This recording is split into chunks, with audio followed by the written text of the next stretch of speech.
Welcome, everyone, and thank you for joining us today for Osteoporosis Canada's Cooking Demo webinar.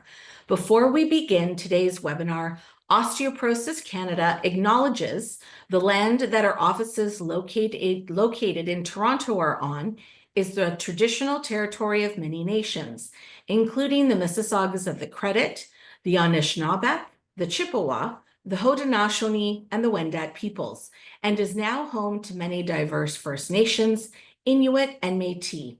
We also acknowledge that Toronto is covered by Treaty 13 with the Mississaugas of the Credit. My name is Tracie Napoli, Director of Fund Development and MARCOM at Osteoporosis Canada, and I will be your cooking demo host. This webinar is intended just to provide general information about cooking and food knowledge. It is not intended as individualized health or nutrition advice. But if you have questions about nutrition, please consult a physician or registered dietitian. Now, we'd like to thank our partner, Get Cracking, for helping us put our cooking demo on today. So thank you to them.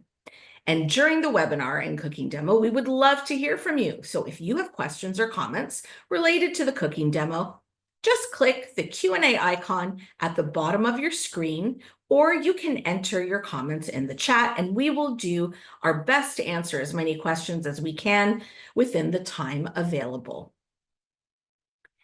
And we have a new tool. We're hoping that everyone is starting to use it. It's the nutrient calculator, because nutrition is a key component for strong and healthy bones.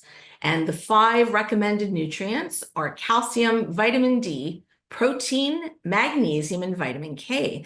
And you can find information about these nutrients and access to the nutrient calculator. There's also a QR code on your screen that you can access on the Osteoporosis Canada website. The nutrient calculator, you can just track what you eat daily, and it will tell you if what you're eating is giving you the recommended daily allowance for each of these 5 nutrients, because they are important for strong and healthy bones. Now, the featured ingredient in today's cooking demo is eggs. And did you know eggs are an excellent source of protein, and they contain healthy fats and many nutrients like vitamins A, D, E, choline, iron, and folate. Eggs are one of the very few foods that actually naturally contain vitamin D. Now, Osteoporosis Canada recommends routine vitamin D supplementation for Canadian adults year-round, but adding vitamin D enhanced foods like eggs and milk, which is fortified with vitamin D, to your diet is just another great way to increase your intake of vitamin D. Now, we have lots of recipes on the Osteoporosis Canada website that feature eggs, and we had a very popular one, the green bean carbonara. So you can find this and other recipes at osteoporosis.ca/recipes. Now, today's recipe is actually 3 recipes. We are going to be making 3 versions of an egg tartine, which is really just a name for a fancy open-faced sandwich. And the great thing about this is it's filling. You can include so many different ingredients and spices to make them individual to how you like them, and it will help you get the nutrients that you need. So I'm not going to go through each of the nutrients per tartine. We're going to make one with spinach artichoke spread. We're going to make the second with white bean hummus. And the third egg tartine will be made with a spinach ricotta spread.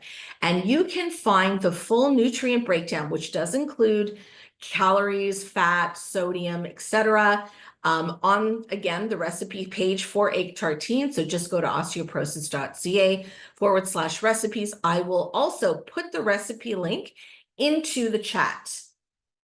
And now it's my pleasure to welcome our friend, Emily Richards, who's a professional home economist, freelance food writer, chef, and she's the author and co-author of 11 cookbooks.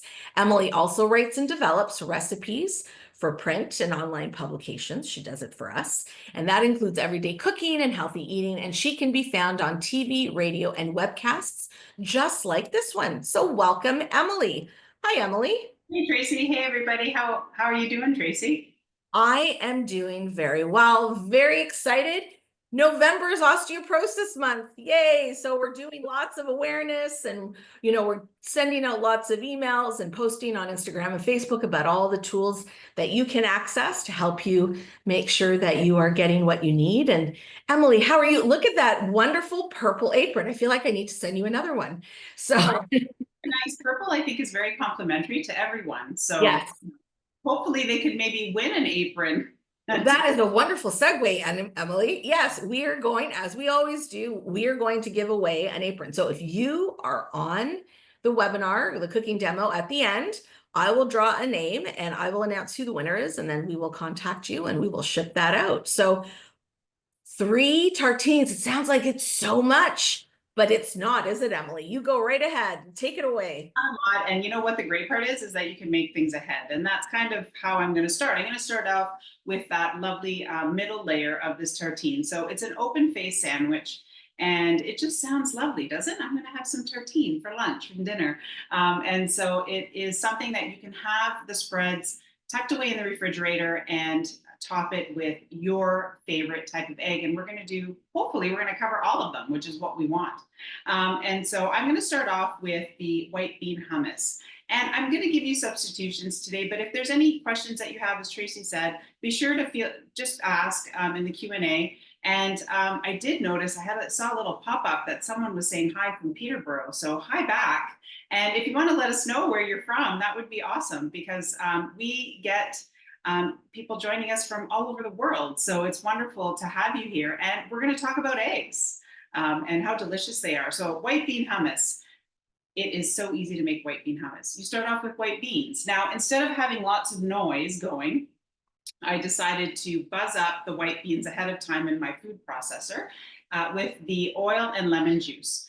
And you can use other beans, but we always like to let you know that if you are making substitutions, that's where that nutrient analysis that we do varies a little bit. So just kind of be aware of that. So this is white beans, cannellini beans, navy beans will work as well, kind of in that white bean category. And if all you had was red kidney beans, by all means use them. You'll get a really beautiful color as well. So in here I have the oil and the lemon juice, which I buzzed everything up with.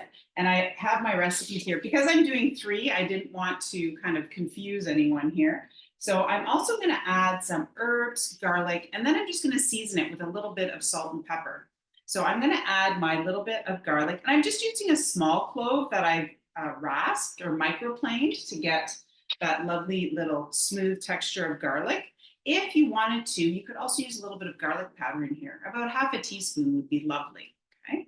And then I'm going to add some fresh herbs. So I already chopped some because we're going to use them in a couple places today. So I'm going to add a tablespoon of fresh chopped basil and also some dill, because I love fresh dill and I think it's a fabulous combination with the white beans. Okay. So I'm just going to stir that together. And then I'm also going to add some salt and pepper. So this is, seasoned to taste. If you want just a touch of salt or taste the beans and see how salty they are, then maybe you don't even need salt at all. And then just a little bit of fresh pepper. Okay. So you can already see that lovely little bit of herb coming through. And I'm just going to have a little smell of it too, because I know that fresh herb will come through nicely. And I love fresh herbs because you can add even more. So if 2 tablespoons is not enough for you, add a couple more. And if you wanted to substitute dried, use less. So if I'm using a little bit of dried basil or dried oregano would be lovely in here too, or some dill weed, and just add a little bit. And then again, taste it and see what if you need a little bit more in there for flavor. So this can be made ahead, tucked in the refrigerator. And by the way, if you want to double this up, you totally can, because this is also delicious on sandwiches as a spread, okay? Or you can dip into it with your favorite pretzel or some crackers as a little snack. So spread number 1 is done. Next is the spinach ricotta spread. So I'm going to grab my ricotta from the fridge. So I have that in the fridge somewhere here. There we go. And I'm using some frozen chopped cooked spinach. So you can buy it in larger bags. You can buy it in a little brick. You can also buy fresh spinach, cook it, squeeze it very well, and then chop it. So you have lots of options here as well. A lot of people like having the frozen spinach on hand because it's easy to add to things or create these types of little dips easily because you'll always have it on hand. You just need to thaw it and squeeze it. This is something that you really want to get all that water out so that it doesn't dilute that spread. Okay, so this is half a cup of the chopped cooked spinach. And then I'm going to add half a cup of our ricotta cheese. Now, I love ricotta cheese pretty much on anything. Actually, one of my favorite things is just to have it on a little bit of bread with a little drizzle of honey, and it's an absolutely delicious snack. Okay, so there's our ricotta cheese going in. And then what else do I need in this one? Ooh, Parmesan cheese, 2 tablespoons. Now I'm using, if you take a look at my Parmesan, it's nice, light, and fluffy. This is fresh Parmesan that I grated and used. Now, if all you have is pre-grated Parmesan, you can use that as well, so not to worry. But I find that fresh grated Parmesan, it's a great little snack full of calcium, and it is wonderful in this dish because it really brings out that flavor of cheese. Okay, so what else do I need? Another little bit of garlic. And I'm using small cloves of garlic here. This one I also put it on, I used a rasp to get it nice and fine. You can mince it, or again, if you wanted to use that garlic powder, you totally can, okay?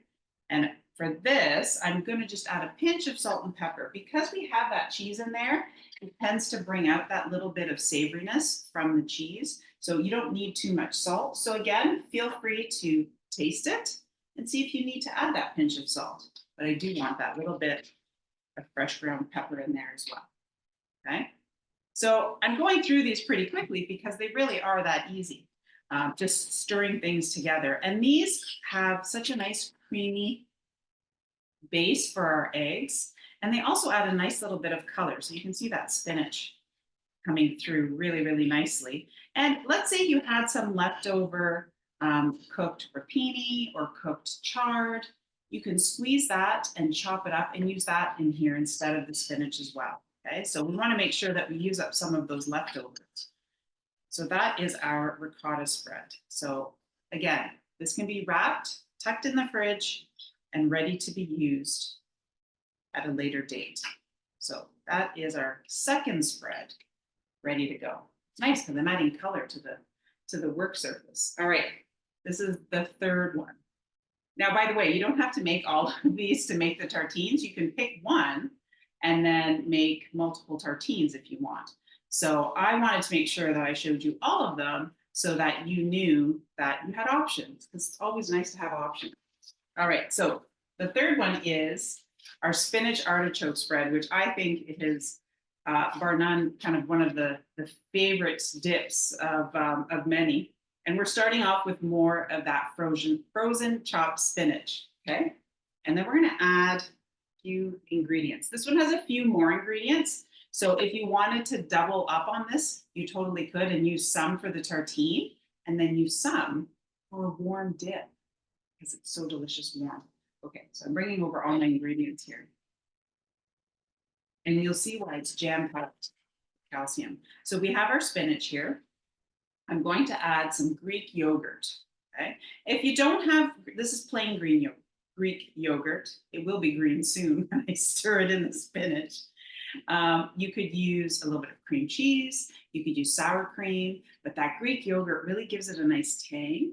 And we're gonna balance it off with some sweetness with some mayonnaise, okay? So just a couple tablespoons of mayonnaise going in, just like that.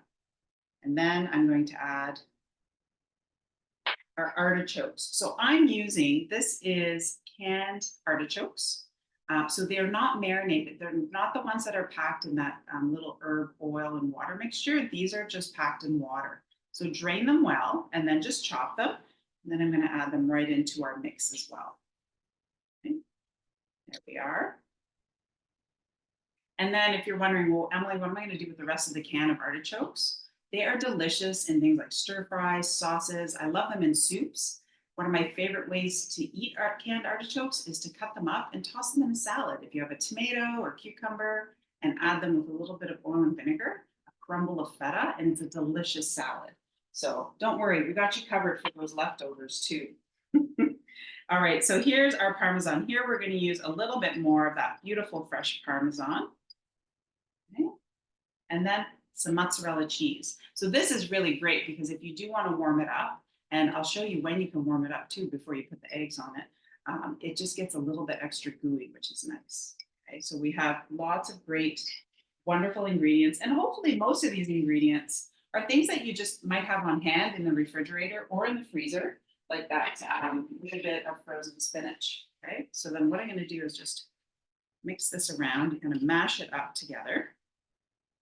And these aren't large amounts of anything because really we're making these tartines for 2 to 3 servings. But as I said, they're very easy to double up and tuck away in the fridge for a little snack later. Okay, so just stir this up. And this one actually has an option to add a little bit of garlic too, if you'd like. So I figured 2 out of 3 garlic, you get the idea. I like garlic. But you don't have to add the garlic here if you don't want to. Okay, so those are our 3 spreads. That's a good start, don't you think, Tracie? I knew you were going to throw it at me. I was just clicking on another site and I was like, oh, where's the mute button? Yes. So let's talk about, so I know we have some new people, and if we know those who join us all the time, they know that we love to talk about how we develop the recipe. So if you do make substitutions and what kind of substitutions you can make. So couple of things. This is a great recipe because we do have a lot of people who tell us that they just don't like to cook. That's okay. They like to eat. They don't like to cook. That's not true for Emily and myself. We like to cook and to eat. So it's all good. But the other part is that a lot of people tell us, I don't have a big family anymore. It's just myself or myself and another individual. These are perfect because you know what? I love eggs and toast, and I often will have that just for dinner. But sometimes you just want something that's just a little bit more. So these recipes were created. So the spreads, so legumes, we talk about them all the time, white beans, and we talk about chickpeas, etc. They are a very good source of protein, but also calcium. They're not all the same. So we always stress to read your packet labels, to see what you're getting. So if you want to switch it out, just kind of see, where you're going to get that calcium from, that protein from, and then the vegetables. So you've got some vitamin K, you've got other nutrients that you're getting. So these are all interchangeable. You don't have to make all 3. If you just like the one with hummus, just make the one with hummus, right, Emily? We're all about versatility. Now, some people are asking, so if you're lactose intolerant, that would be my first thing. You don't need to make the ones with the cheese. You can kind of swap some stuff out, but just kind of remember like what you take out.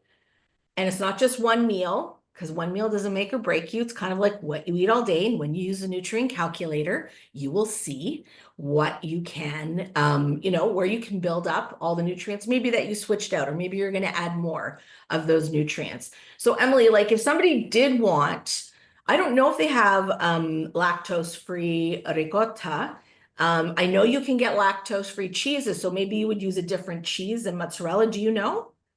Can. So for the spinach artichoke one in particular, I know you can get lactose-free sour cream as well as lactose-free cream cheese. So those are the other 2 options for that one. You can also use lactose-free yogurt. So that one kind of covers us for here. For the ricotta, you can actually make your own, and we're going to have to do this one day, Tracie, because I know. We keep saying we are. You can actually make your own ricotta cheese with lactose-free milk. So I have friends that have made it, and then that builds on to all the other things that you can make with ricotta, like cookies and gnocchi and all these wonderful things that I use ricotta for. I make it from scratch all the time. It is so easy. It's not like we're not exaggerating. So Emily and I promised a year ago we were going to do this. I know we keep We've been talking. busy, other stuff happened, but we will. We are going to do that because you can put it right in so many things. And the curd is slightly different than store-bought, but remember, as you go into the grocery store day by day, week by week, month by month, there's so many more options out there for those that have dairy intolerances. And the one big thing, and Tracie mentioned it as well, is it's just those substitutions, trying to make sure that you're still getting calcium and protein from those products. So it's a little bit of reading labels and taking the time and patience to do that. So, you know, don't go to the store in a big huff because you know you have to get groceries. And then if you don't have the time, that's not the day to do that. Then go back another day, you know, grab a coffee and just go check out some labels, because it's actually really, really, I think it's fun. And then you actually gain curiosity of others in the grocery store because they look at you and they're like, what are you doing? And you just say, I'm checking out the labels because I need, you know, certain nutrients in my diet. And that's okay. That's totally cool. And then you'll inspire somebody else to do it, which I think is really nice. And you should ask your the people who work at the grocery store. This is what I was told. If you're looking for a specific item and they don't carry it, sometimes they're just waiting for enough people to ask for it so that it's carried in. I am just going to quickly comment. We were having a couple people ask because people are, we had somebody from Greece register. It's all very exciting. We're global. We have people from Winnipeg and Toronto and Etobicoke and some other areas. They want to know how to share comments. So instead of just sending it to the panelists to share with everyone, you just, instead of picking panelists, just click that button in the chat and click everyone, and your comments will go to everyone. So we just had a couple of people who were asking about that because they had some suggestions on where they can share or they're finding some of these ingredients. And somebody just asked, like, can you use a fine or an extra fine ricotta cheese? That's texture. That's all you, whatever you want to use. You're eating it, right? I'm like, we're not here. We don't police. We're just like, this is the information. If you want us to come to your house, that's a whole nother day. Yeah. Another day. I like texture, but that's my house. If everyone does share where they can find or what their experiences are in their grocery store, that's what this is about. It's about getting that information out there to everybody. And it's different in every community. And Tracie does bring up a very good point. And I tell people often, if you don't say you need something in the store, they don't know, so they won't bring it in. So that's super important, especially in your local community. So don't let yourself feel like you're missing out, because you shouldn't. You shouldn't miss out on anything. I know. And what I think we're good. Hello from Vancouver. We just got that one. Hi.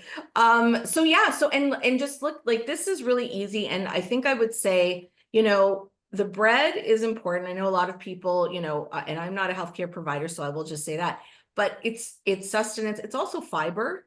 There's other nutrients that you're getting, and you want to feel satisfied so that you're eating this. And I mean, the eggs are so delicious. So I'm going to just let you go. I see all of that laid out. Look at how much we've chatted. This is going to be done in moments, right? So these are some bread options, and by no means are these the only options. I have sourdough, multigrain, and a nice marble rye. And these are lovely textured breads for tartines, just because they have a little bit of a bite to them. They're nice and solid. This is not where I'd, you know, be pulling out my squishy bread or soft interior bread, because it just, you know, you want to be able to bite into it and have a nice texture. So this can be whole wheat, this could be an egg bread, this could be gluten-free bread. So it's really up to you and what your family likes and what you like, because this is kind of special, because if you're just having this on your own, then you should pick the bread that you like. So I'm going to put a couple of these. I only have a 2-slice toaster, so I'm going to put 2 in the toaster, and this will happen, you know, while we're doing other things. Start that way. I'm going to turn this guy on, and then we're going to get to our eggs. And so we're going to make eggs a few different ways. And the reason why I love eggs is because they cook quickly. They're a great snack, like after school, coming home and, you know, cooking up a scrambled egg or a fried egg, or in the morning. You know, we think, oh, we don't have time, but we really do. I'm going to show you how fast this can happen. That's why I made all of these ahead of time, because that's really what takes the longest. The eggs don't really. So I'm going to start off with a fried egg, which is one of my favorites. And I have it for lunch, I have it for dinner, I have it on things. Earlier, we were talking about having it on burgers, having it tucked in a sandwich. I actually love fried eggs on pasta as well.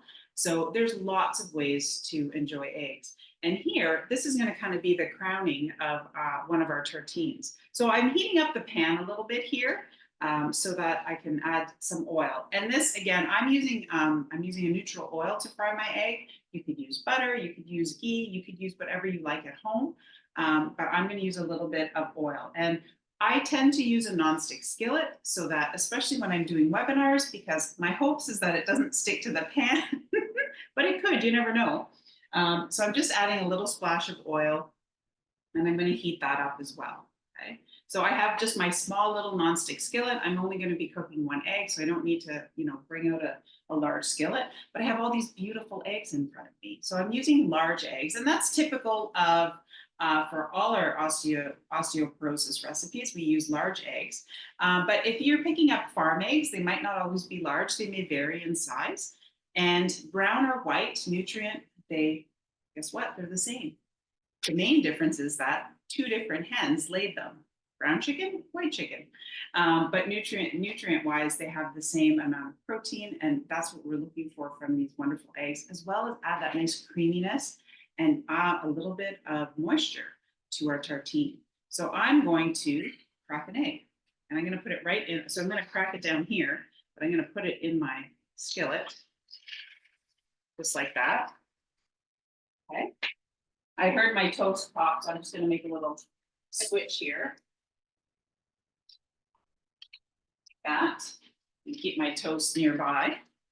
And obviously toast the bread to your liking as well. If you need that double toast crispness, you totally can do that. So what I'm doing here is, and this happens with all proteins, that's kind of the one thing I love about protein, is that it tends to cook from the outside in. So you start to see the color change in the white and the yolk of the egg. So it's going to start to cook around the edge. You see that beautiful white cooking nicely, and then it slowly cooks in. Now, this is totally up to you. Sunny side up, over easy, over hard. It's how you like your egg. So what I like to do as the egg is kind of cooking on top, or sorry, on the bottom before I flip it, because I'm gonna make mine over easy, because I like my eggs over easy. I'm just gonna take a little sprinkle of salt and pepper. Okay, again, totally optional here. You can do what you like. I like a little bit of salt and pepper on mine. And I just want that little bit of firmness around the edge before I go ahead and flip it. So if you need to slide your spatula underneath, make sure that that is happening. Okay, so that it's nice and loose before I flip it. So I'm going to just slide my spatula over and give it a little flip. So I got that nice golden brown color. And what I usually do, if you want your egg over hard, I actually just give it a little poke in the yolk. That rhymes. I just made myself laugh. Sorry, that's so silly. You poke your yolk so that it cracks and opens, so that when you flip it, it'll cook a little bit more, so you don't have that runny interior. Okay, so I'm going to let that cook just for a little bit more. See how fast this happens? It's amazing. So I'm going to just let that cook. And I'm going to put one of our spreads on. So I'm going to start with the white bean spread. Okay, I'm going to get a nice portion on my bread here. So that makes it nice and rich and delicious. And I actually have a platter that I'm going to use because I want to set this up to look beautiful. So there's my first one. And then I'm going to see if this is ready to flip. Perfect. And I'm going to put my fried egg right on top. And I actually have for this one a few bits of roasted red pepper, because I love roasted red pepper.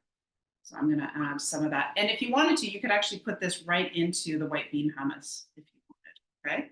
Now, the other thing, and I didn't mention this, but I will mention it now, is let's say you wanted to make this and you just didn't have time to make hummus.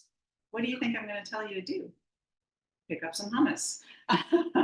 So you can use a lovely store-bought chickpea-based hummus. You could use a red pepper hummus if you wanted a little bit more color to it.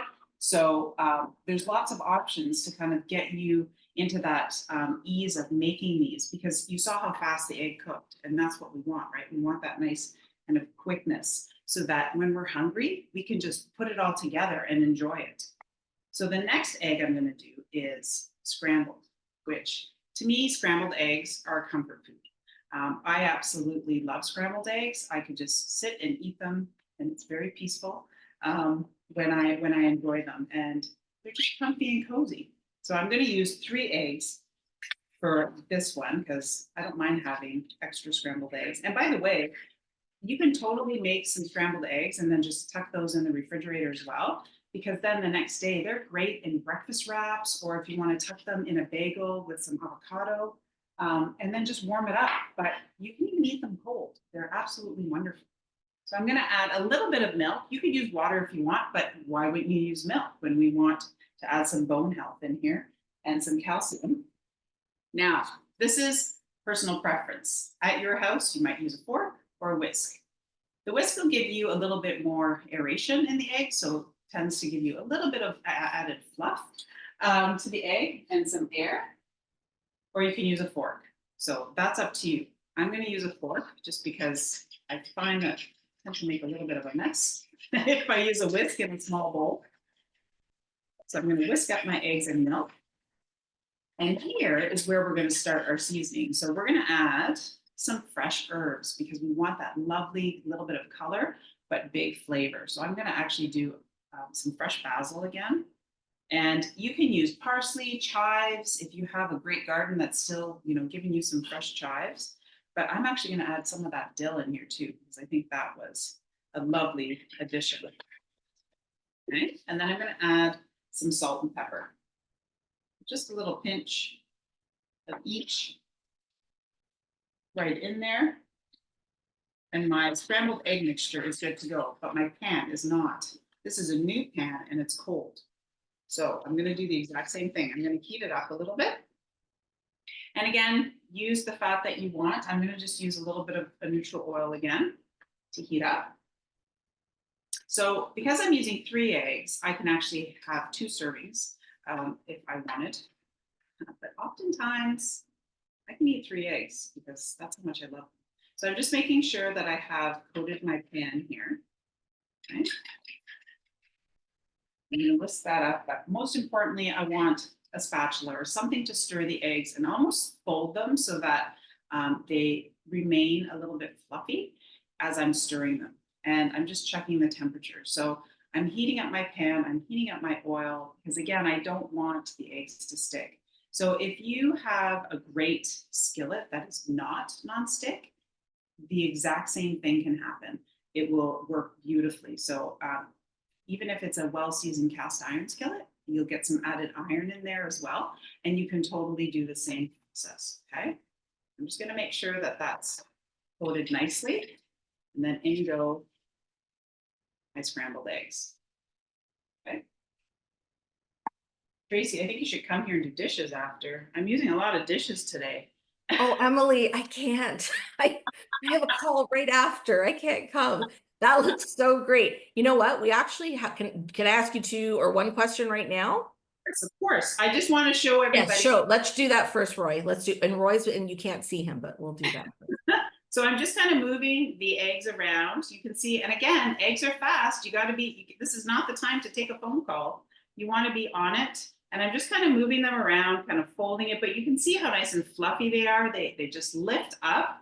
And it's really that nice soft texture of scrambled eggs that I think makes it a category 1 of comfort food, which is really nice. Okay, go ahead, ask the question. Yeah, no, that's great. And I mean, look at the volume and look at how luscious that looks. And I mean, cooking eggs differently is going to completely change your dish.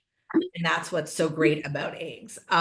But so somebody had a really interesting question. They said, like, why are we using like large eggs? Is there more protein? So yes, the size does change. So the nutrient value will change. But, and Emily, correct me if I'm wrong, I think that when people develop recipes, unless indicated, it's a standard to use a large egg.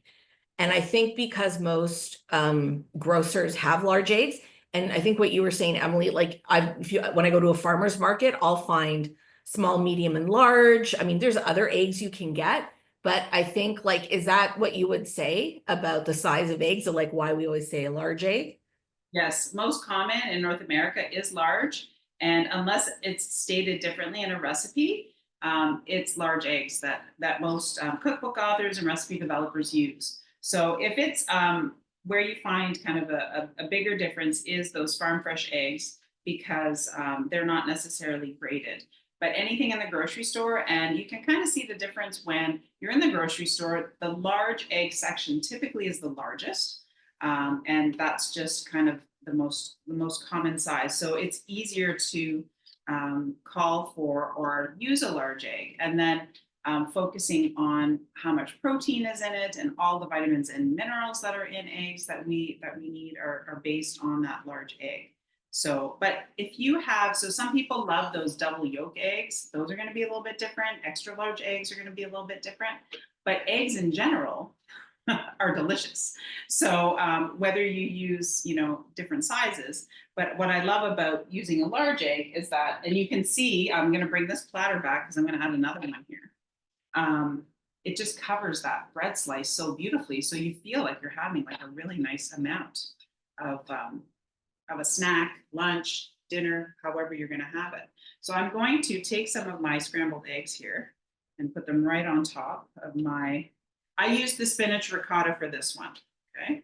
So again, this is the great part, because you can mix and match whatever you want when it comes to the eggs. So you don't have to commit to a fried egg for the hummus. It could be scrambled, it could be whatever you like. So I'm actually going to add another little sprinkle of dill on top of here, and basil.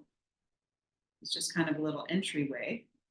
Now, if you wanted to, you could also add some cheese to these scrambled eggs. So when I was stirring up those eggs and those big kind of fluffy curds of the egg were happening, that's a great time to sprinkle in a little bit of cheese, whether it's a little bit of mozzarella or cheddar, even some of that ricotta. You could actually stir in some of the ricotta spinach mixture in there if you wanted, and just enjoy it all together as opposed to our layers of our tartine. So there's lots of options here for you. And once you kind of get into the groove, the ideas and the creativity for you is endless, okay? So I have 2 tartines here. We'll move on to the next. Actually, I have 2 more eggs, but I'm going to talk about one while this water comes to the simmer, because we're going to poach an egg. And poached eggs are, to me, so delicious and wonderful. I'm bringing out some vinegar. This is my small container of vinegar. So I'm just going to add about a tablespoon of vinegar into the water, okay? And that's going to help us set the egg white, so that protein on the outside. I'm going to have a drink because I feel a little tickle in my throat. And I have a little ramekin here. So I'm going to turn down the water a bit because it's bubbling a little bit too much. I just want it at a gentle simmer, okay? And I'm going to take another egg, and instead of just cracking it and adding it to my pot like I did with the fried egg, I'm going to crack it into this little bowl, okay? So there's my egg going in. And then this way, this allows me to bring the egg closer to the water so I don't get a big amount of splash.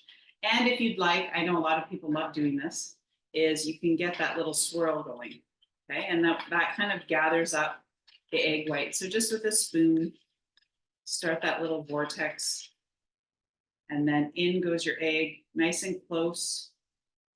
And what happens is that egg white swirls around in the water as well, so it comes together and closes a little bit. And this is where you hear people refer to like a 3-minute poached egg, a 5-minute poached egg. So much like that fried egg, where you can decide whether or not you want to have it over easy, over hard, you can do the exact same thing with a poached egg, okay? So I'm gonna let that simmer for a couple of minutes, because I don't want it to fall apart while I get my other option here, which is hard cooked eggs, okay? So these are eggs that you, hard boiled is what we all know it as. And what I do to cook them is there's a couple ways, and I've tried all the different ways, and you know what? I find that they're all kind of successful sometimes and not successful others. So I don't have the perfect outcome all the time. So for these are the eggs that you want to bring to a simmer in cold water, and then you can turn it off, put the lid on it, and let it stand for 7 minutes, 10 minutes, 13 minutes. So here the time is stretched out longer because the shell is still on the egg and you want the interior cooked in. But you don't have to. You can have kind of one of those soft, hard-cooked eggs too, so that there's a little bit of softness on the inside of that yolk, which is absolutely delicious as well. So the other way you could do it is bring the water to the boil, gently place your eggs in the water, and then turn it off, cover it, and then let it sit. So that's for, I tend to find that that works really well for kind of that softer yolk interior, to cook them that way. And then under cold water, I usually let them sit in cold water for a little bit before peeling them. And then you have these beautiful hard cooked eggs. Now, if all that sounds way too complicated, guess what? You can buy hard cooked eggs already peeled. Did you know that? It's a great convenience. So you can actually go in the section where they sell eggs, and a lot of grocery stores now carry the hard cooked eggs or hard boiled eggs that are peeled and ready to go. Now, remember, because it's a convenience food, it will cost a little bit more, but if you don't have time, or if you just want to have some hard cooked eggs in the house, they are fabulous to have on hand. Okay, so that's what I have here is another option, is to have those hard cooked eggs. And these are great little snacks. Eggs are fabulous. If you have some hard cooked eggs in the fridge and you're just hungry and you need something fast, you just take one of these hard cooked eggs, cut it in half. You can have a little salt on it, or sometimes a little dollop of mayonnaise is great, or some hummus on it, and then just enjoy it. And guess what? You just bumped up your protein and you're ready to go. So I love this as an option too. So I have to get, I have to get the other toast, the marble rye, and the spinach artichoke dip. I'm going to bring that over and spread some of that onto our marble rye, just like that. Okay. I'm going to bring my tray of tartines over. And by the way, if you're having friends for lunch, you could make, if you wanted to, one of each. And then cut them in half and share them with a lovely salad. That would be a beautiful lunch or a brunch idea, okay? Because you can, as I said, you're gonna have these all ready to go. So you really just have to cook the egg. I'm gonna grab some paper towel because this is something that I like to do when I'm poaching eggs.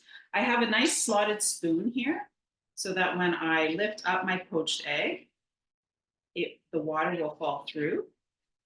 Let me just grab this little guy here.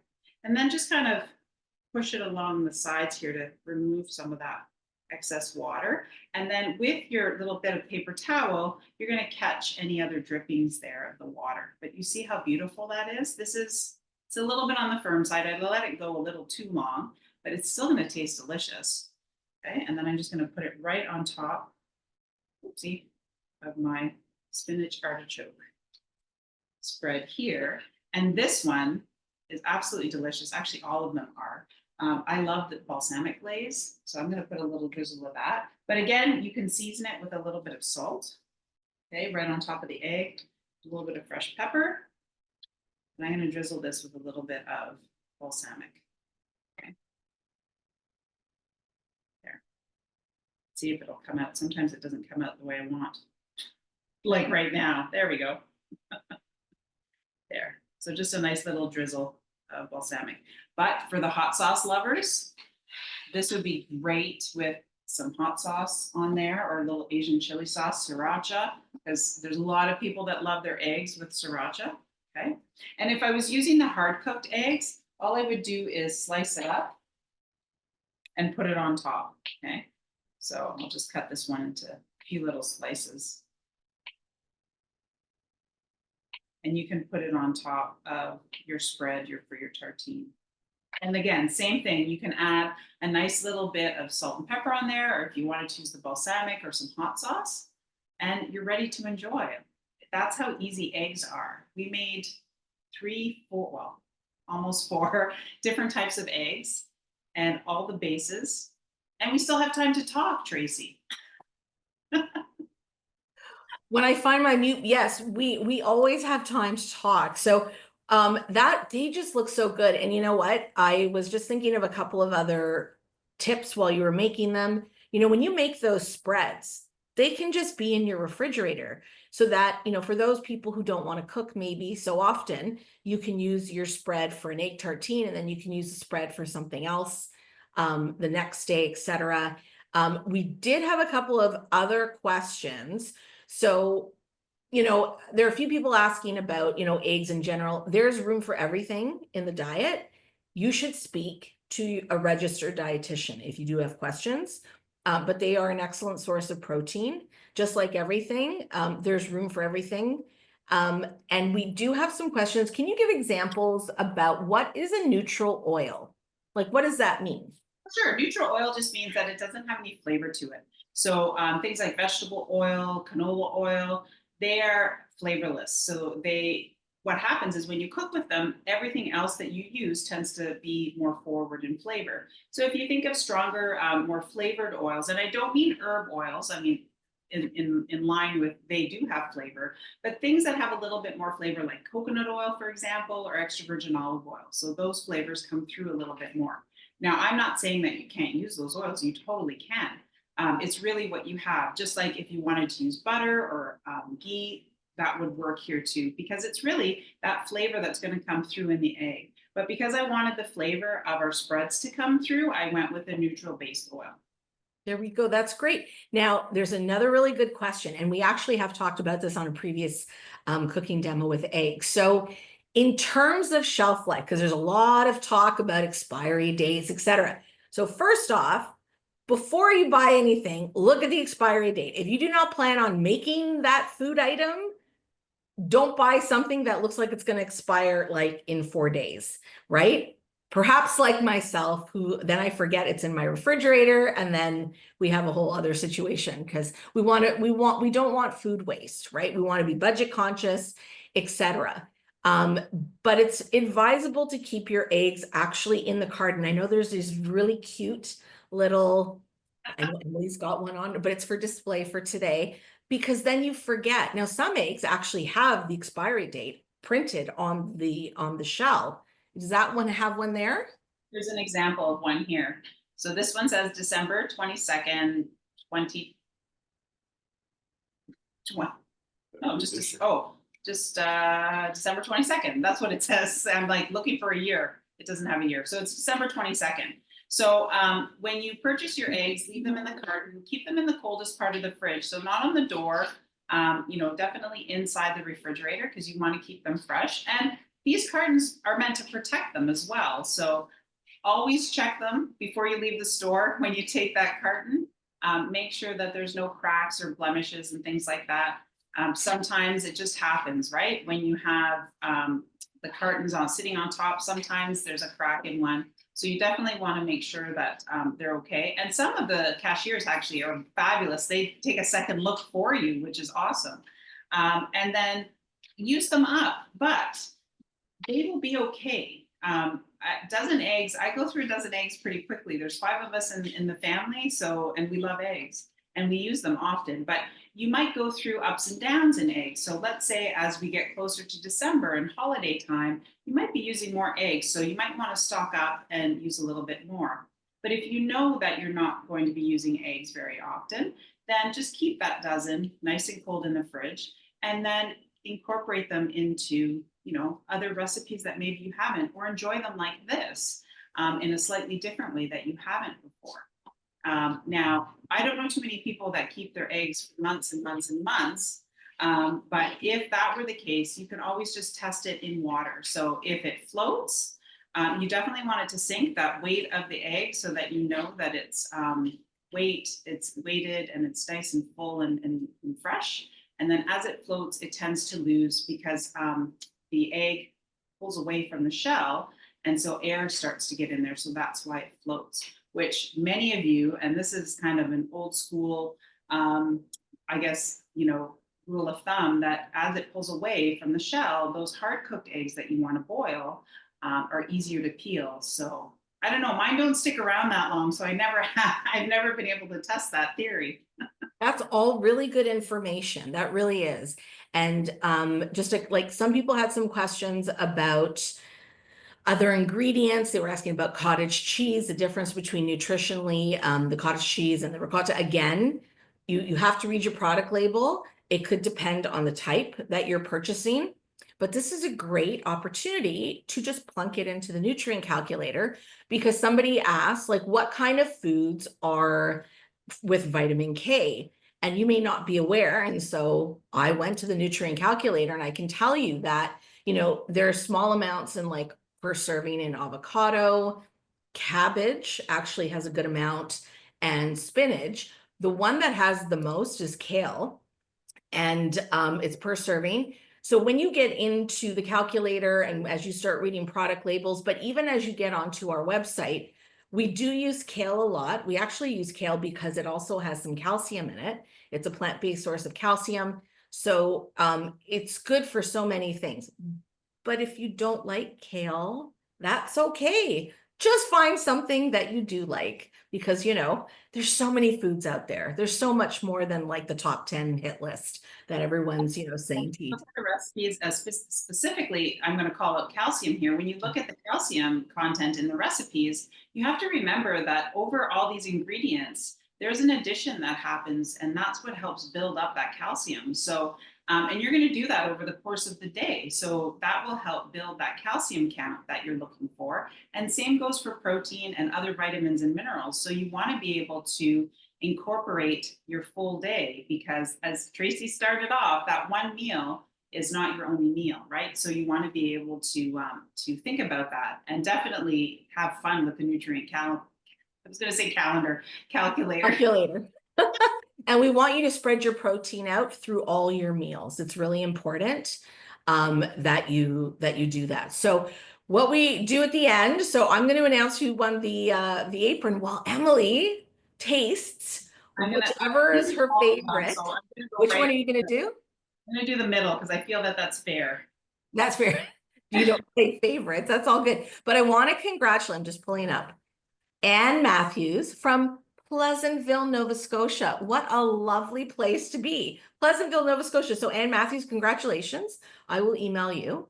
And that just looks so good. Emily, that looks so beautiful. I love that brunch idea, or an early dinner. So that's so great. The timing works for me. Yeah, I know, right? It's like in Eastern time, we're almost at 4 o'clock. So I'm just going to share my screen, because I do want to share some other information before we go. So we do, as I mentioned, if you're new to Osteoporosis Canada's cooking demos, we do have lots of other recipes. There's even more coming. So check out the website. And we have another webinar. It's not a cooking demo. This is an educational webinar on the role of protein and nutrition in healthy aging. That will be on Tuesday, November 26th. You can just get on the event calendar, osteoporosis.ca/event. It's also on the homepage of the website. And depending on the time zone you're in, you will see the start time. So you can register for that. Again, the nutrient calculator, it's on the homepage. You can very easily find it. I encourage you to get on and try it out. We have so this is being recorded, so everyone who's registered will receive this in an email by tomorrow. And if you missed the webinar, there's a lot of information, a lot out there about biosimilars right now, treatments for patients who are on drug treatments. So you can watch the recording of biosimilar for patients on denosumab. That's on the OC Replay webpage. And this week, if you are in New Brunswick, near and around Riverview, we have 2 events, one in English, one in French, on Bone Health 101. Tickets are still available. And I encourage you to, again, go to the website. You can still get a ticket. It's a great opportunity to meet one of our community engagement coordinators and meet other individuals in the New Brunswick area who are able to come to this event. The morning one will be the English session, and the afternoon we have the French session. So very excited about that. And thank you to our partners, Get Cracking. It really is our partners that help us get out this programming that we need to get out. And also to Emily. Thank you so much, Emily, for another wonderful cooking demo and so much good information. And if you have not already, I know some of you came in through social media and some other areas, subscribe to the national newsletter. You will get information like this. We have upcoming webinars. We have one more in December. It has not been published yet, but it will be coming out. So we hope to see you on that one. Thank you all. We love having you on our Cook with OC program. Take care and have, happy cooking. Enjoy, be well, and we'll see you next time. Take care, everyone. See you. Tracie, thanks everybody. Bye.